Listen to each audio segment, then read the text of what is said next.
Magandang araw po sa inyong lahat.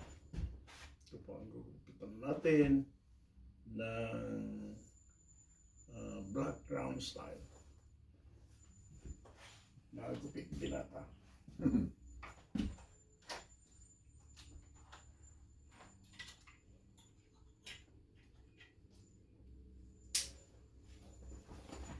And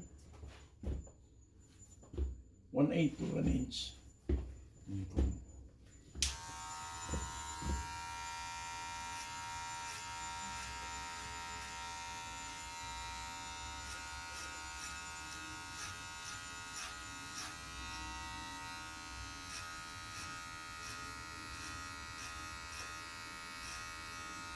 Kasi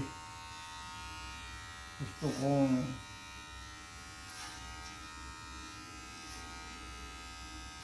ipakita sa mga gustong subukan. Those who don't have time to go to the barber. Yung sila mismo.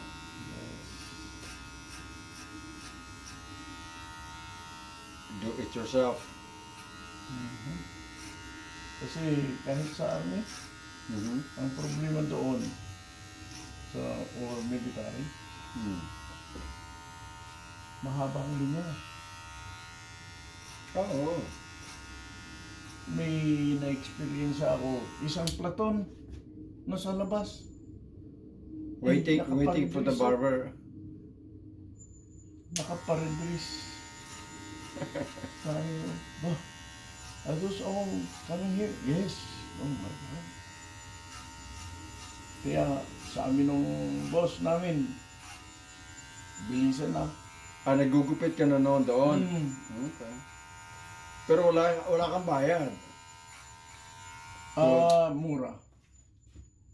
Are you getting paid? Okay. Civilian na ako eh. Civilian ka na. I see. Pero mura ang bayan. Doon naman, puro na straight lang naman. Wala nang style, doon. Puro the same cut. Yeah. So one person will take you about, less than 10 minutes? Exactly. Less than 10? Sabi ni Paring Lidi. Sino? Si Lido? Sabi, 3 minutes pa rin. Okay. Nung nagkasama kami sa barbershop niya. Yung doon sa may off Boniface. Yes. Ano ka rin para doon? Wala na siya.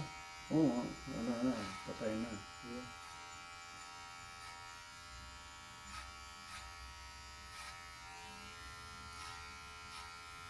Pero anak niya, naging official sa Navy. Yes. That's good. Yung isang lalaki. Yung anak na kay Rowena. Pero yun.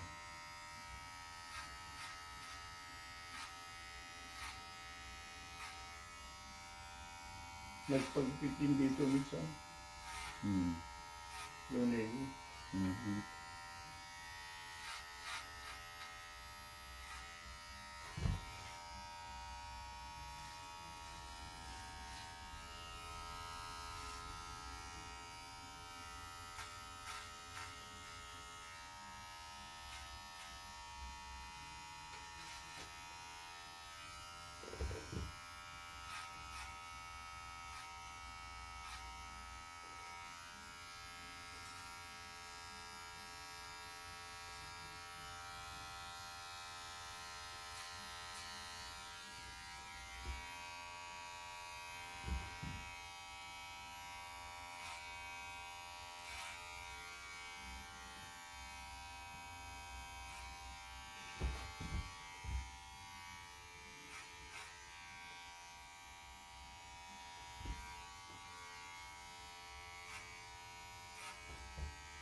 saka sinasabi ko sila na Hmm. pinanunod. Don't buy very expensive tools. Sa pang Kasi haircut. mawawala yan eh. Hindi mo ginagamit palagi. Hmm. Mawawala. O kaya masisira. Pag natapon mo,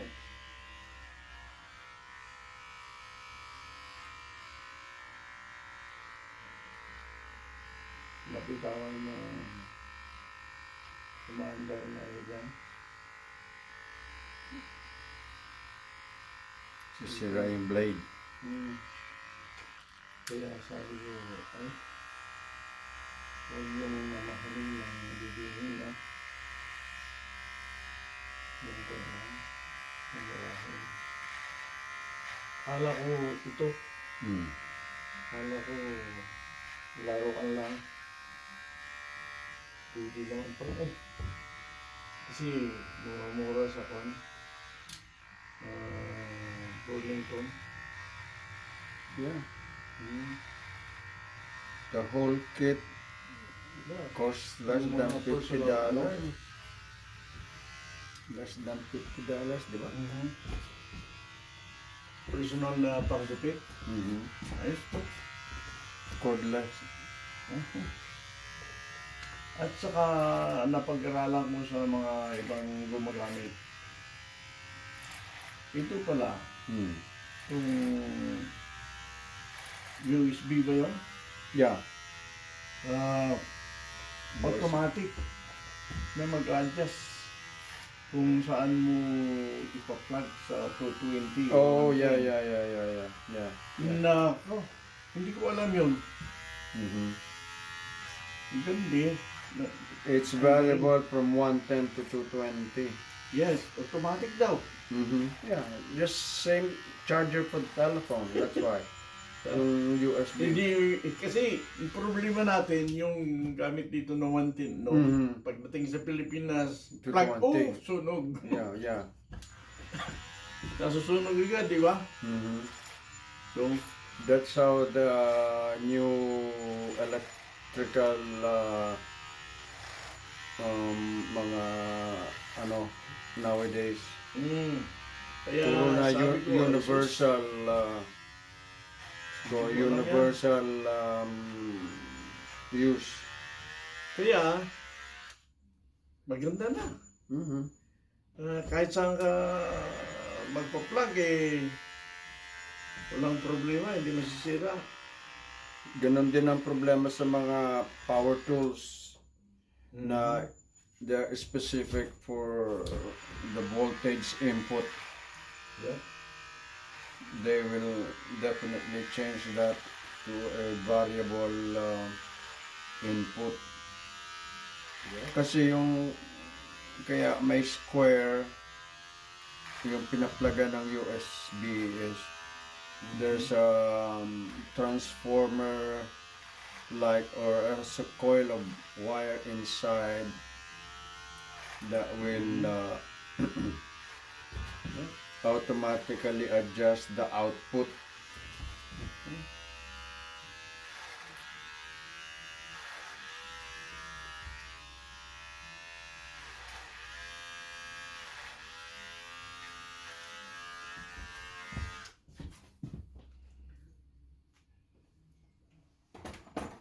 Ayan po ang gupit binatang Black Style.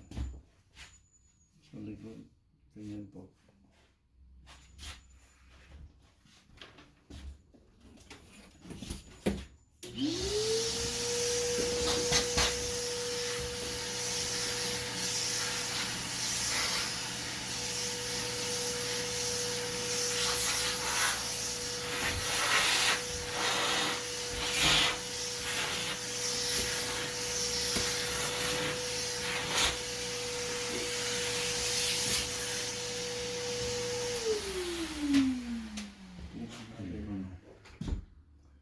Oh yeah, wala na.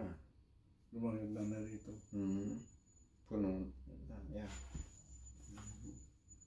Parang may mas itong napakakapal.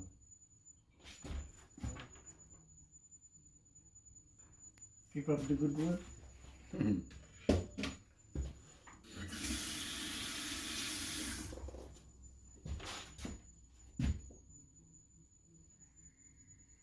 Kasi hindi lahat ng senior makapal ang buhok. Yung iba Wala na. wala na. Ubus na. Ubus na yung buhok. O nawawala daw. Pero ito pa rin ang ginagamit ko sa ating na.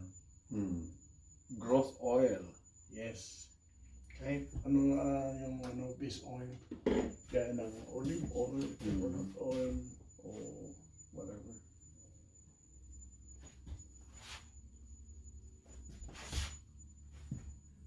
Importante yung growth oil na sinali.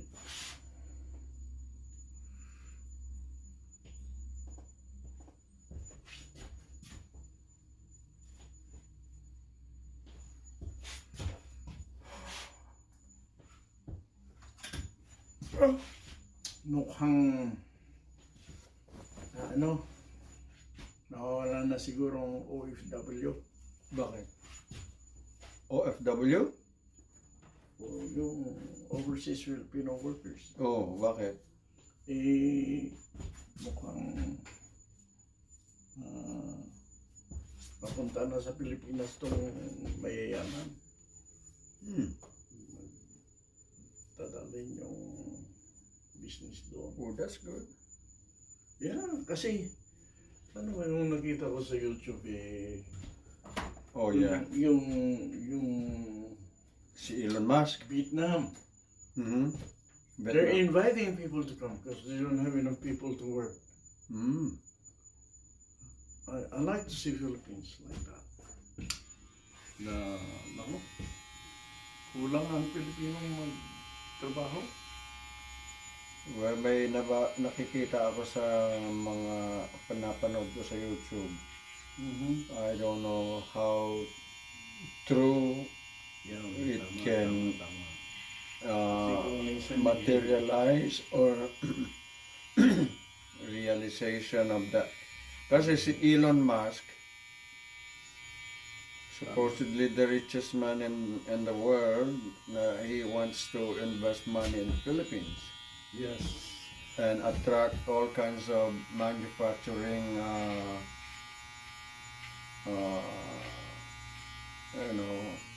manufacturing Yes. companies, including yung kanya. Yes. Kasi he owns of course, Tesla, yung sustainable energy like solar panels and Yes. power wall, and Yes. he knows that Philippines has all the sunlight that they can use almost all year round. Yes. Exactly. So what he's going to do is to put an infrastructure where it is sustainable and carbon free. Yeah. No fossil fuel will be used except for the renewable energy, Yes. sun and wind. Yep.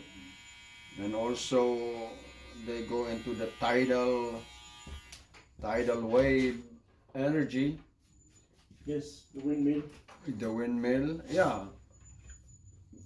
Tignan mo yung also look for Ophir. Narinig mo na yung salita Ophir? O-P-H-I-R. Ophir. So, I've been watching... Another source of energy. Yeah? No, hindi. Ophir is mentioned in the Bible in different places. The Numbers, the Proverbs, or the... Yes. So, the gold that was used by Solomon in the temple, building the temple, and the wood, especially yung ating Nara, remember? Yes, our national tree. National and tree, one of that's the- evidently one of the Hardest. best. That's why One of it's the so best. Yeah, expensive. it's not Using for termite free. You cannot. I mean, the termites cannot destroy that. yes, So that's what it's a hardwood. Solomon was using, and it's all mentioned in the Bible that even the Noah's Ark story and maganda, tignan mo sa YouTube, you search for it and watch it, and there's most of the gold that was used or been given to Solomon as a gift. That's why ilan ang invader sa atin. How many, aside from the Spaniards, the Portuguese, the British, of course, Yes. Chinese, Japanese would like to take over. The latest one, the Japanese, I think. Yeah. Or almost China. Yeah. That's They what almost. China is aggressively pursuing that. Yeah. So, Yep. so Ayan po. ang Pilipinas is Yeah. I don't know why. Yeah, it's on the YouTube. Basahin, pakinggan mo. Maganda. It's very, Ano? no? Okay na. Mhm. Thank you so much for watching.